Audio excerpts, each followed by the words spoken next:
જય શ્રી કૃષ્ણ મિત્ર, સ્વાગત છે તમારું મમ્મીની રસોઈમાં। આજે આપણે ફરાળી ચેલેન્જનો 12મો દિવસ છે, તો ફરાળી આલુ ટિક્કી બનાવશું। ફરાળી આલુ ટિક્કી બનાવવા માટે આ 3 બાફેલા બટેટા લીધા છે, એને 1 કલાક પહેલાં બાફી લીધા છે। આ અડધો કપ સિંગોળાનો લોટ લીધો છે। આ 1 મરચું સુધારીને લીધું છે ઝીણું। તમારે જો તીખાશ વધારે નાખવી હોય તો તમે 2 લઈ શકો।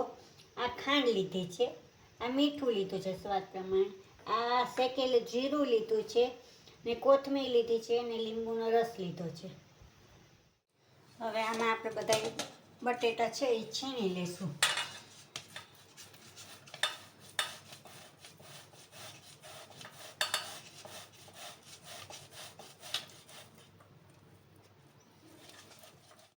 હવે આપણે આ બધા બટેટા ખમણાઈ ગયા છે। હવે આપણે એમાં મસાલો કરી નાખશું।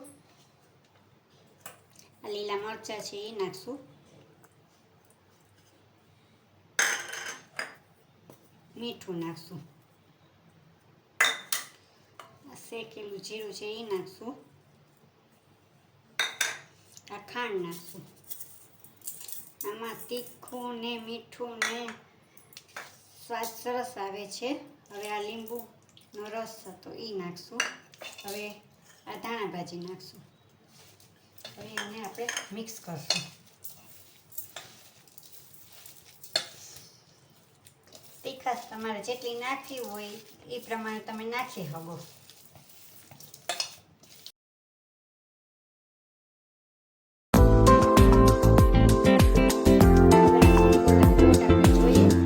એટલો 1 ચમચી 2 ચમચી નાખશું।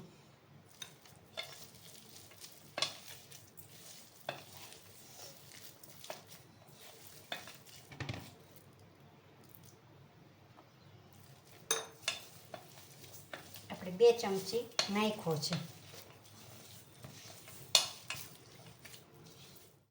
હવે આપણે આ બધો મસાલો ભેગો થઈ ગયો છે। હવે તેલવાળો હાથ કરી આપણે ટીકી વાળી લઈશું। જેવડી સાઈઝની વાળવી હોય, નાની મોટી, પહેલાં આવી રીતના ગોળ ઓલું કરી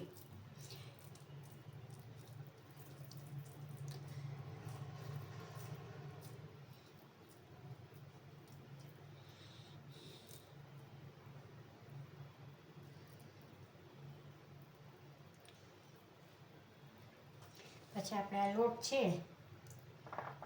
એમાં ઓલું કરી લેવાનું ને વધારાનો લોટ કાઢી નાખવાનો। આવડી સાઈઝની બનાવી ટીકી, તમારે જેવડી સાઈઝની બનાવી હોય એવડી સાઈઝની તમે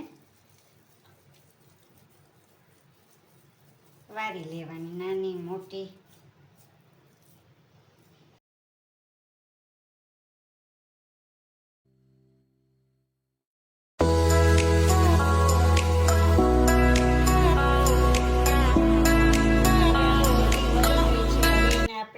તરી લેશું। હવે કઢાઈ લીધી છે, એમાં થોડુંક તેલ નાખ્યું છે, બહુ નથી નાખ્યું। હવે ગેસ ચાલુ કરશું અને એને થાવા દેશું। હવે આ તેલ આપણું થઈ ગયું છે, આપણે નાખીને 2 સમારે,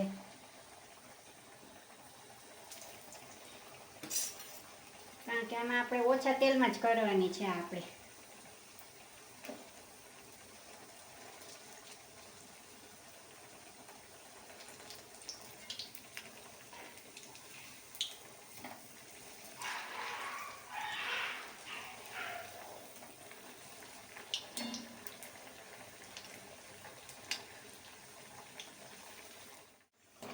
હવે આપણે આ ટીકી તળાવી છે। તમારે જો બહુ બ્રાઉન કરવી હોય તો કરો, મેં મીડિયમ કરી છે।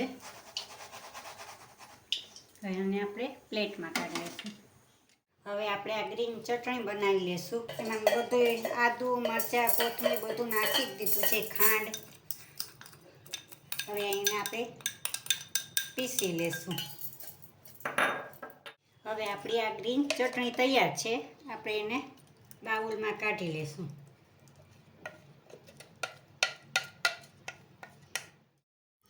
હવે તૈયાર છે આપણી ફરાળી આલુ ટિક્કી।